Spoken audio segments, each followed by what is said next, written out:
Good morning, folks. It's Rick Spain with Infinite Grace Ministries. Again, with some more to think about, and hopefully it's going to help you. What I want to talk to you about, probably for the next 2 weeks, is the 12 things that I have learned. And I'm a little long winded, so we better break it in half because it's kind of, time is a factor in the world we live in today. And we don't have time to listen to Rick talk about 12 things he's learned, but maybe you can listen to 6 of them. So let's get into this. Oh, and I do want to say thank you to Philip Reed and to Read Newspapers for sponsoring our program. And also check into Infinite Grace Ministries. We're revamping our web page. It's almost ready. Maybe give us another couple of weeks and it'll be up and running. We do have our old web page still intact. It's a little bit outdated, but it'll get you to where you need to go.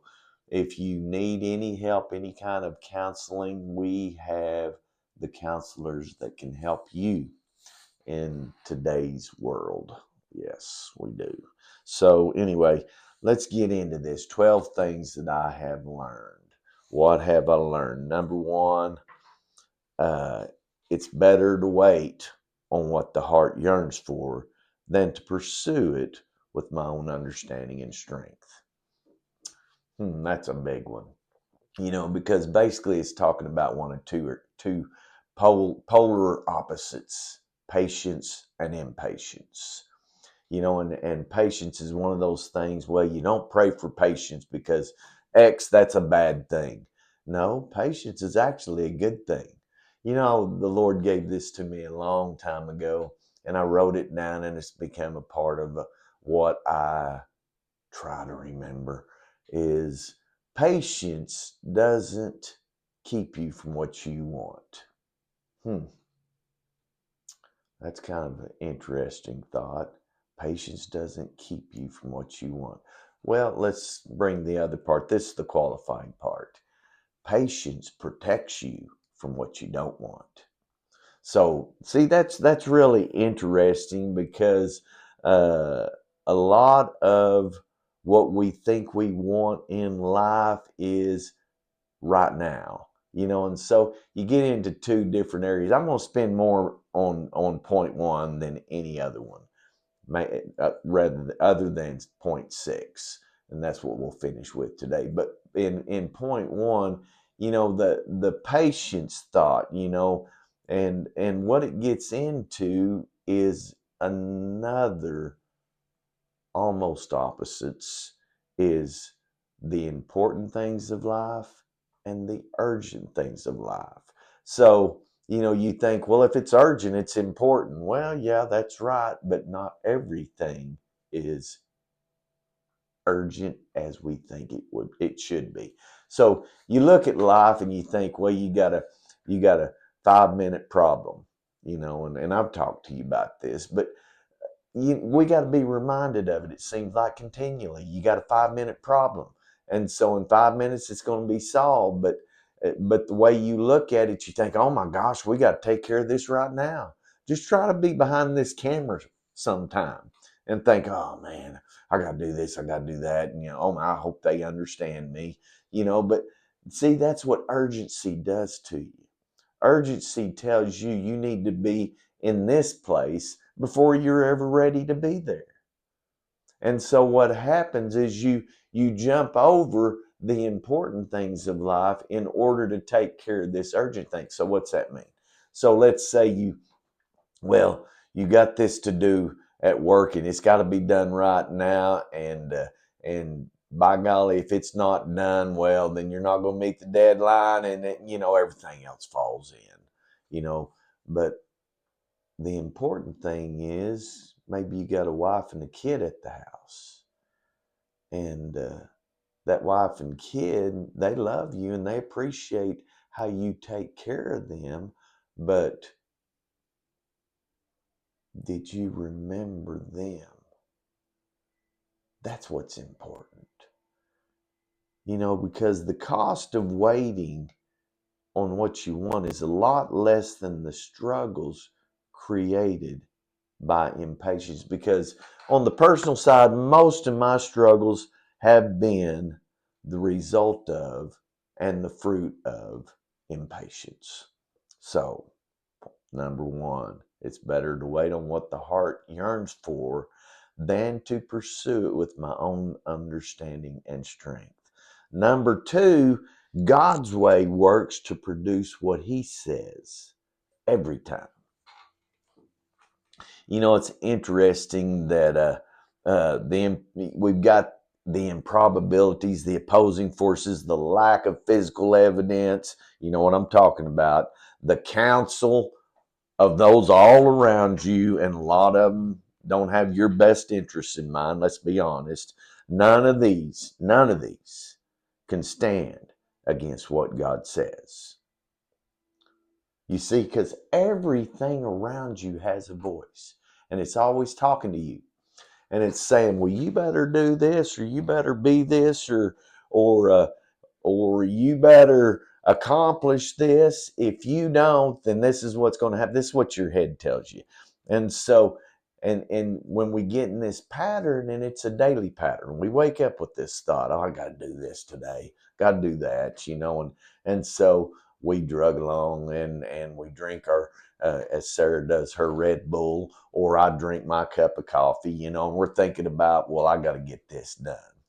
And so what we forget about is the one who knows how to do everything.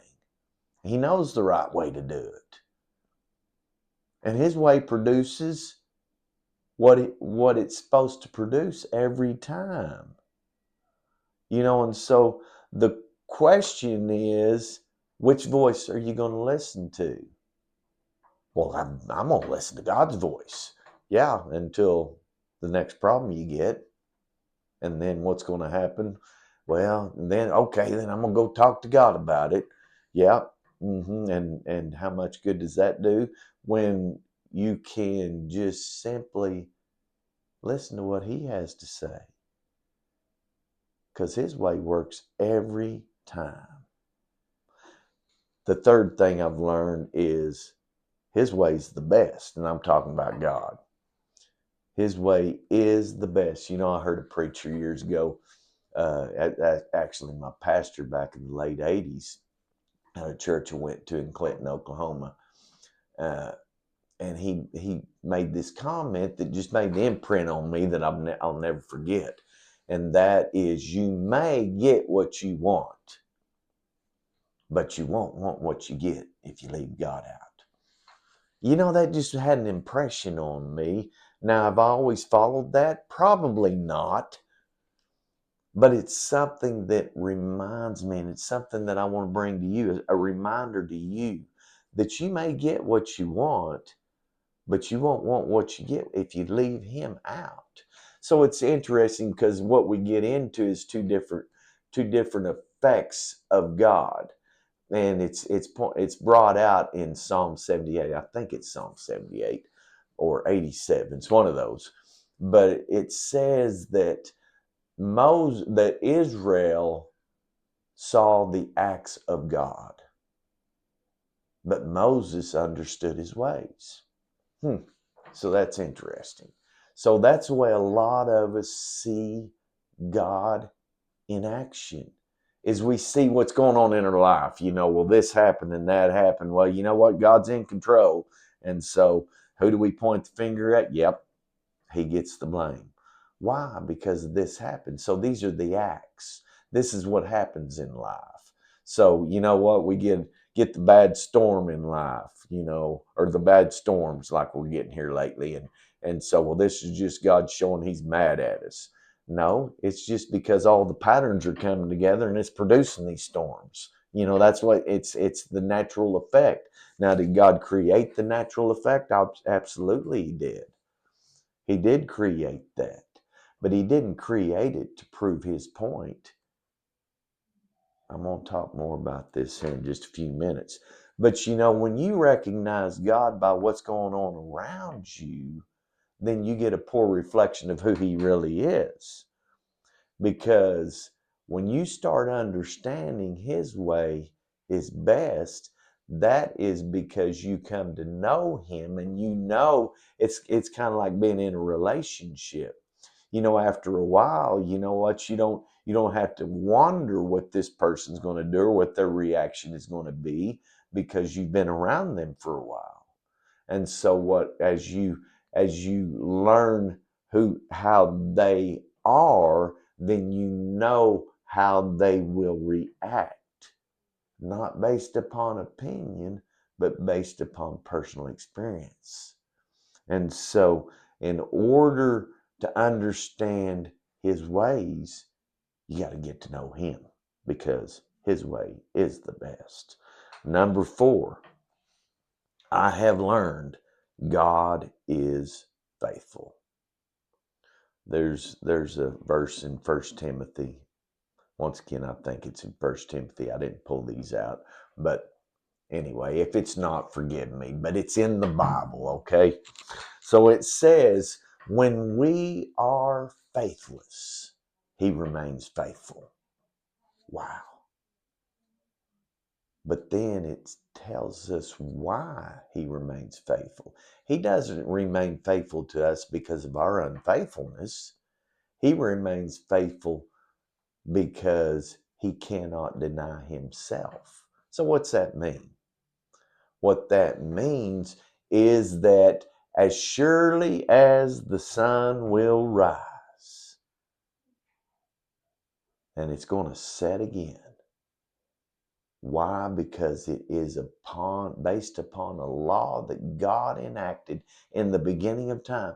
Did you know that if one aspect of nature, one small, minute aspect of nature were to change, we would not be in existence. We couldn't exist. That's the incredible greatness of who he is.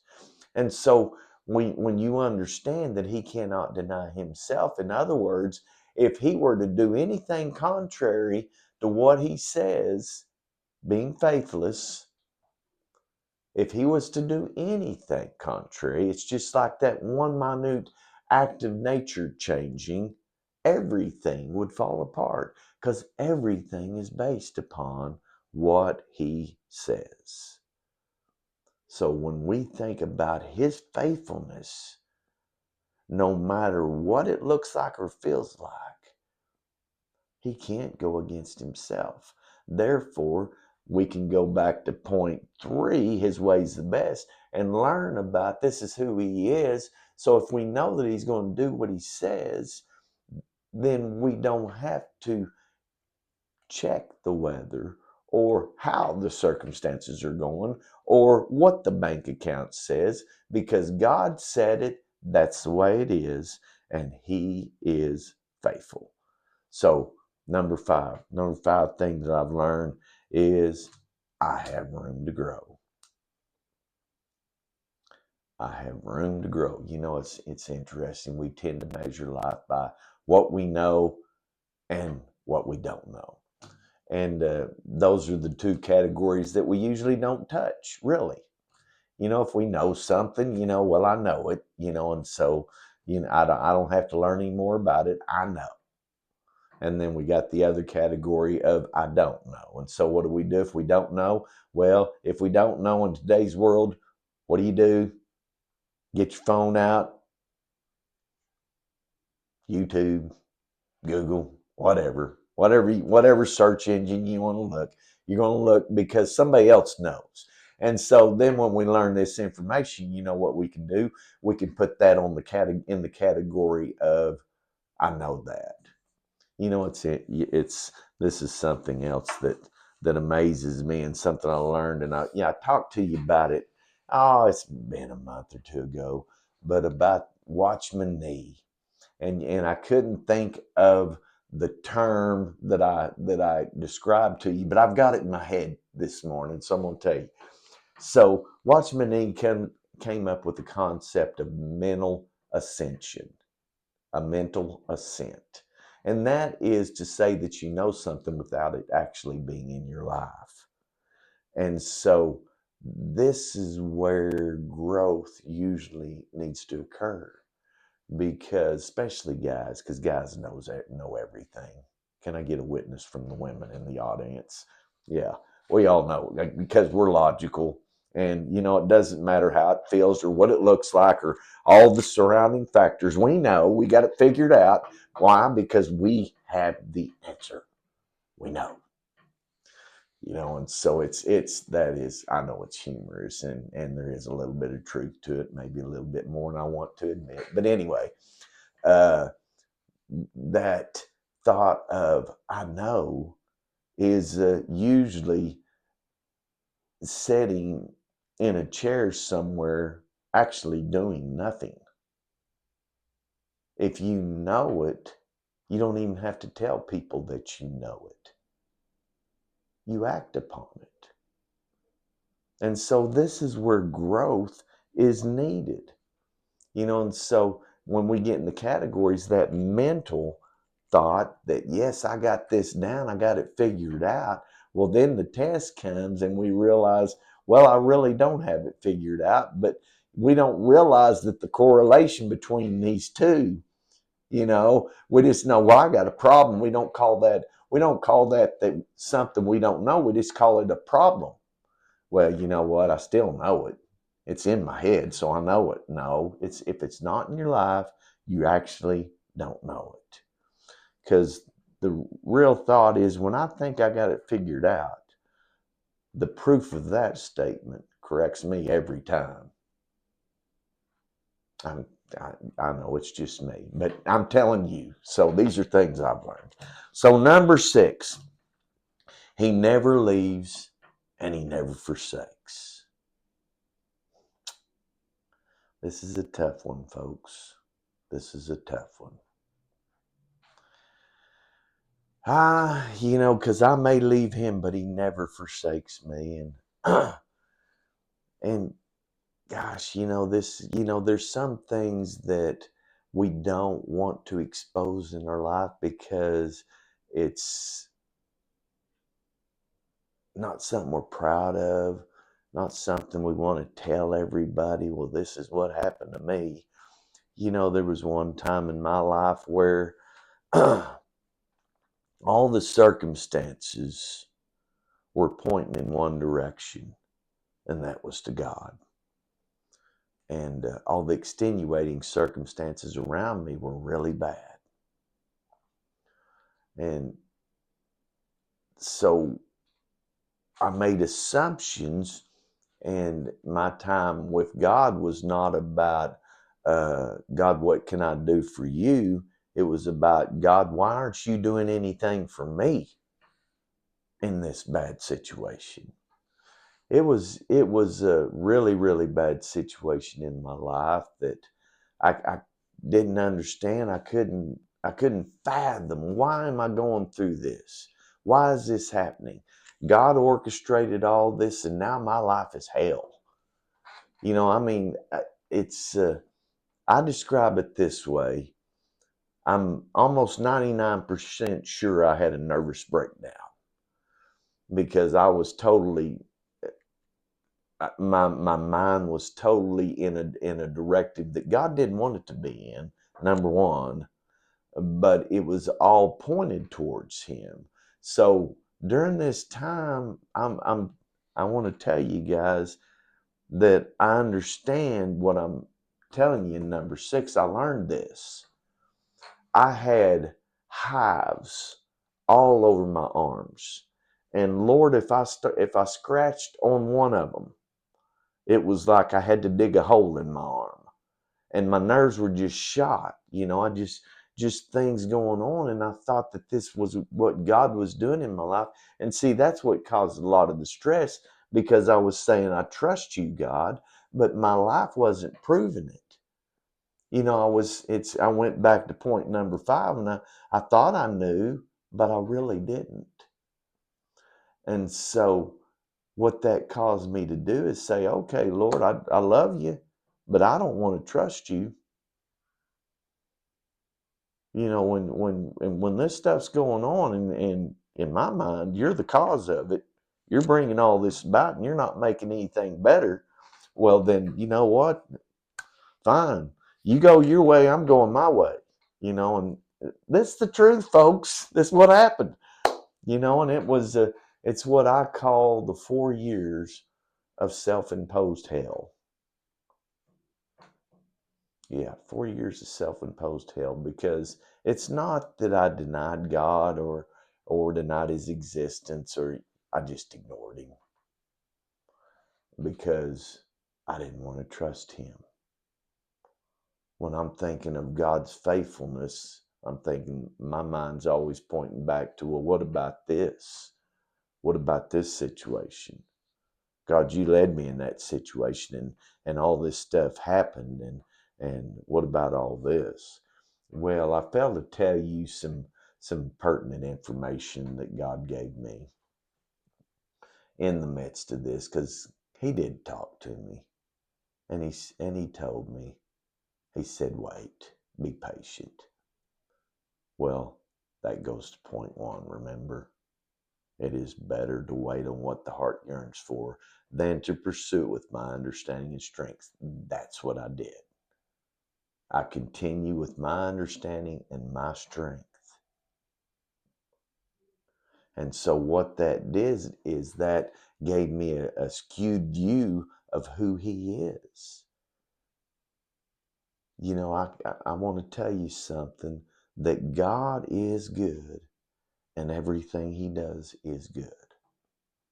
If it's not good, it's not God. And so we measure life by where we are right now. And what we do is we get a missed view of who he actually is. Remember, Israel knew what God did, but Moses knew why he did it. And so if you really want to experience this, what I'm talking to you about, that he will never leave you, never forsake you, because I want you to know, during this 4 years, I may have left him, but he never left me. He was always there. It was kind of like kind of just barely in my view, side view, but he was always there. And sometimes he'd show himself right in front of me and I would see him. And so it took me 4 years to get out of that. So you might say, were you there when this happened in my life? If you're going to tell me that he never leaves you or never forsakes you, well, I'm going to tell you where I was this time in my life. Now I'm talking third person here. You might be saying, where I was, man, God wasn't there. That's interesting, because God is everywhere. And it's not that he's not there. Maybe it's just we're not looking in the right place, because he will never leave you. He will never, never, ever forsake you. If you're looking at the circumstances, get your eyes off the circumstances. Have a talk with him, because his way works every time. It's always the best. He's faithful to everything he says. And in this time, you have to find that growth. You may think you know what's going on, but God knows. And on the other side of where you are is the answer that God wants you to find. And he not only wants you to find the solution to whatever it is you're facing, but he wants you to understand, this is why I'm doing it. Because I'm speaking for God. I love you. And it's so important that we understand this. So, in all these things that I've learned, I hope you're learning something. I know it's made my life better. I think it can make yours too. We're going to continue on next week with the last 6 of things that I've learned. And hopefully it's going to be good. Have a great day.